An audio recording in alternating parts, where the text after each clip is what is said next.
अस्सलाम वालेकुम। मैं हूं फैसल तारिड़।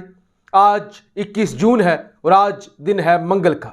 इस वीडियो के अंदर 2-3 खबरें आपके सामने रखनी हैं।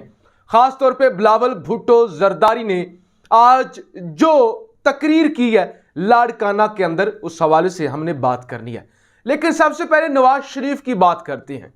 आज वजीर कानून आजम नज़ीर तारिड़ साहब ये फरमाते हैं कि नवाज शरीफ जब वापस आएंगे, अगर उनकी हिफाजती जमानत मंजूर ना हुई, क्योंकि वो मुजरिम हैं, उन पर जुर्म साबित हो चुका है, वो सजा याफ्ता है, वो भगोड़े हैं, वो थोड़े वक्त के लिए पाकिस्तान से गए थे, वो इंग्लैंड के अंदर अभी भी रुके हुए हैं। लिहाजा जब वो वापस आएंगे तो कानून के मुताबिक वो गिरफ्तार हो जाएंगे।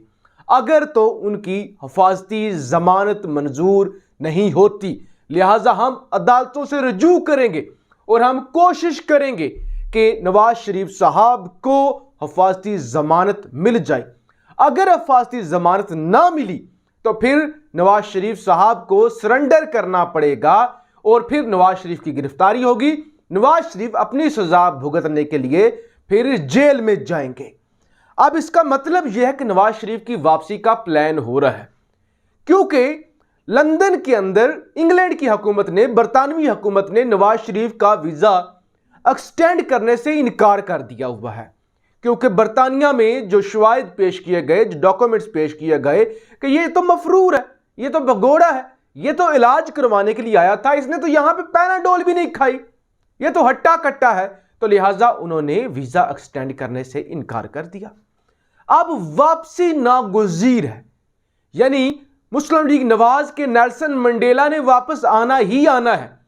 अब शहबाज शरीफ साहब ये चाहते हैं कि नवाज शरीफ वापस ना आए, क्योंकि नवाज शरीफ जब वापस आएंगे तो फिर शहबाज शरीफ की सुनेगा कौन, शहबाज शरीफ की मानेगा कौन। इसलिए इस वक्त शहबाज शरीफ भी एक बड़ी रुकावट है नवाज शरीफ की वापसी में। लेकिन जाहिर है नवाज शरीफ डील करके किसी भी तरीके से कि आप मुशर्रफ वापस ले आएं और उसके बदले में आप मुझे वापस आने की इजाजत दे दें, तो इस तरह की डील हो रही है नवाज शरीफ की वापसी के लिए। और लंदन में रहने का कोई जवाब भी नहीं रह गया, क्योंकि वो वीजा एक्सटेंड नहीं कर रहे। लिहाजा आप जब वापस आएंगे तो गिरफ्तारी तो होगी ही होगी, इसमें कोई अजूबे वाली या चंबे वाली बात नहीं है। गिरफ्तारी तो होनी ही होनी है। एक मुजरिम जेल के अंदर था, सजा भुगत रहा था, उसकी मुक्तदर हलकों के साथ डील हुई। उसने कहा कि मुझे बड़ी सख्त दर्द हो रही है, मैं मरने वाला हूं, प्लेटलेट्स जो हैं वो तेजी से गिर रहे हैं, लिहाजा वो बहाना लगाकर भाग गया। अब वापस आएगा तो आजादी से थोड़ा ही फिरेगा, फौरी तौर पे जेल में डाला जाएगा। दूसरे नंबर पे साबिक वजीर आला पंजाब उस्मान बुज़दार के गिर्द घेरा सख्त हो रहा है, शिकंजा टाइट किया जा रहा है, उनके घर पर छापे मारे जा रहे हैं। आज भी छापे मारे गए हैं उनके घर, जो कि तोनसा के अंदर है, तोनसा डीजी खान के अंदर, और आगे से उनके भाई मौजूद थे। उन्होंने हिफाजती जमानत दिखाई है कि 26 जून तक हमारी हिफाजती जमानत है, जो कि उन्होंने कोर्ट से ले रखी है। अब उस्मान बुज़दार पर यह इल्ज़ाम है कि उन्होंने 900 किनाल सरकारी ज़मीन अपने भाइयों के नाम पर करवाई है। तो ये एक बड़ा केस है उस्मान बुज़दार, और मैं समझता हूं अगर तो उस्मान बुज़दार ने करप्शन की है और उस्मान बुज़दार ने हुकूमत के अंदर रहते हुए इस तरह की कोई कार्रवाई डाली है, तो सख्त से सख्त बल्कि इबरतनाक सजा मिलनी चाहिए।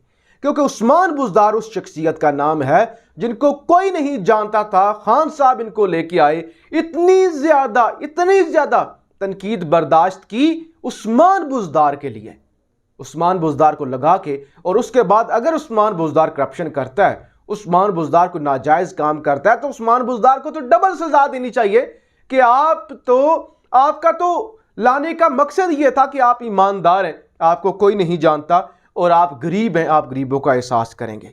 अब ये जनाब दूसरा, पंजाब के अंदर धांधली का बड़ा मंसूबा लगाया जा रहा है, बड़ा मंसूबा बनाया जा रहा है। पंजाब के अंदर एक पुरइसरार शख्सियत पिछले कई दिनों से एक्टिव है। एंकर इमरान रियाज खान के बकौल और बाकी कुछ साफियों के बकौल उसने पूरे पंजाब को कंट्रोल किया हुआ है। अदालतों से उसी शख्सियत के पसंदीदा फैसले जारी होते हैं और वो शख्सियत यह चाहती है कि पंजाब के अंदर कुकड़ी ज़िबा ना हो, हमजा शहबाज की हुकूमत हर हाल में रहे।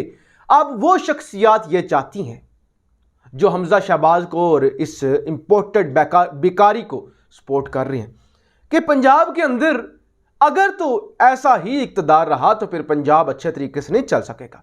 लिहाजा 20 में से 18 सीटें नून लीग को जितवाई जाएं और सिर्फ 2 पीटीआई के हिस्से में आएं ताकि एक तासुर बने कि चले पीटीआई का भी वोट बैंक मौजूद है। आज लाहौर के प्रेस क्लब में शाह महमूद कुरैशी ने प्रेस कॉन्फ्रेंस किया और वहां पे शाह महमूद कुरैशी का यह कहना था कि खबरें ऐसी आ रही हैं, बाज गश्त ऐसी है कि पंजाब के ज़िमनी इलेक्शनों के अंदर 18 सीटें नून लीग की और सिर्फ 2 पीटीआई के हिस्से में आएंगी। आप मुझे बताएं कौन से मुल्क में ऐसा होता है जहां पे पहले ही तय कर लिया जाए, जहां पे पहले ही सौदा कर लिया जाए कि कितनी सीटें किसकी होंगी, कौन सा सौदा क्या होगा, इलेक्शन से पहले ही रिजल्ट आ जाए। इलेक्शन 17 जुलाई को हूं और रिजल्ट आज ही डिस्कस हो रहे हूं, तो लिहाजा ये निज़ाम नहीं चलने वाला। अच्छा जी, बिलावल भुट्टो जरदारी ने मोहतरमा बेनज़ीर भुट्टो की सालगिरह के मौका पर अब से कुछ देर पहले लाड़काना के अंदर खिताब किया है और वो कहते हैं कि इमरान खान की वजह से मुल्क तबाह हो गया है। इमरान खान ने IMF से गलत मुआहदा करके और उसके बाद सब्सिडी देकर मुआहदा तोड़ा, तबाह किया। इस वजह से हम पेट्रोलियम मसनूआत के अंदर कीमतों में इजाफा कर रहे हैं और हम इमरान खान की नालायकी, गफलत, नकम्मेपन की वजह से नुकसान उठा रहे हैं। और यही बातें मरियम नवाज भी पिछले 1 महीने से करती हुई आ रही हैं कि हम तो इमरान खान की सजा भुगत रहे हैं, हम तो उसके मुआहदे का पास रख रहे हैं। जैसे शहबाज गिल ने कहा था कि इमरान खान तुम्हारा दादा लगता है कि आप उसके मुआहदे पूरे करेंगे।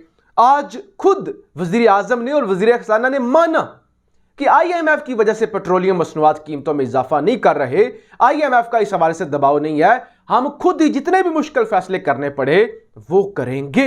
लेकिन बिलावल भुट्टो ने कहा कि हमने IMF की वजह से जो है वो कीमतों के अंदर इजाफा किया है। साथ ही उन्होंने कहा कि FATF से हमने मुल्क को निकाला। वो कहती हैं FATF का काम तो पहले ही मुकम्मल हो चुका था, लेकिन रुकावट क्या थी? रुकावट था इमरान खान। इमरान खान अमेरिका से और यूरोप से बात करने के लिए तैयार नहीं था। यानी बिलावल भुट्टो साहब के कहने का मकसद यह था, इमरान खान झुका क्यों नहीं अमेरिका के सामने, यूरोप के सामने? जब काम मुकम्मल कर लिया था, हो चुका था, फिर निकला क्यों नहीं ग्रे लिस्ट से? इसलिए नहीं निकला कि इमरान खान तलवे चाटता अमेरिका के और यूरोप की गुलामी करता। लिहाजा उन्होंने कहा जब तक इमरान खान ये नहीं करेगा हम नहीं निकालेंगे। बिलावल कहता है मैं गया, मैंने उनसे बात की तो उन्होंने कहा ठीक है निकालते हैं। इसका मतलब यह कि बिलावल ने उनके तलवे चाटे, उनके कदमों में गिरा और कहा कि हाँ हम गुलाम हैं, हम गुलामी करेंगे। अब वो कहते हैं कि क्योंकि मुल्क के अंदर नालायक, सिलेक्टेड, निकम्मा हुकूमत था, इसलिए बर्बादी हुई है मुल्क की। लिहाजा अब हमने शहबाज शरीफ को हम लाए हैं जो कि लायक भी है, जो कि काबिल भी है। पहले हमने मुशर्रफ का खात्मा किया, उससे पहले हमने ज़िया का खात्मा किया और अब हमने इस सिलेक्टेड का भी खात्मा कर दिया। तमाम पाकिस्तानी बड़ी ईमानदारी से बताएं कि सिलेक्टेड कौन है, न्यूट्रल्स किसके साथ मिले हुए हैं, कौन इस इंपोर्टेड सरकार को लाया है, कौन सहूलतकार हैं, कौन हुकूमत को चला रहे हैं, कौन लोटों को तहफ़्फ़ुज़ देते हैं, पंजाब के अंदर कौन सी शख्सियात हैं जो एक्टिव हैं और हमजा कुकड़ी की हुकूमत बचाना चाहते हैं। लिहाजा इंपोर्टेड ये खुद हैं, बूट पॉलिश करके ये खुद पावर में आए हैं। इल्ज़ाम इमरान खान पर लगाया जा रहा है कि इमरान खान सिलेक्टेड था और हम सिलेक्टेड नहीं हैं, हम जमहूरियत पसंद हैं, हमने जमहूरियत बहाल की है। तो इस तरह से लाड़काना के अंदर खड़े होकर गरीब सिंधियों को बेवकूफ़ बनाया है आज बिलावल भुट्टो जरदारी ने। लेकिन मैं समझता हूं ये जितना भी बेवकूफ़ बना लें, जो जितना भी बेवकूफ़ बना ले, कौम अब जाग चुकी है और कौम को सब नजर आ रहा है कि हो क्या रहा है, हुआ क्या है, वारदात कहां से डाली जाती है और वारदात के नतीजे में कौन लोग हुकूमत में आए हैं। अपनी राय का इजहार जरूर कीजिएगा। पाकिस्तान जिंदाबाद।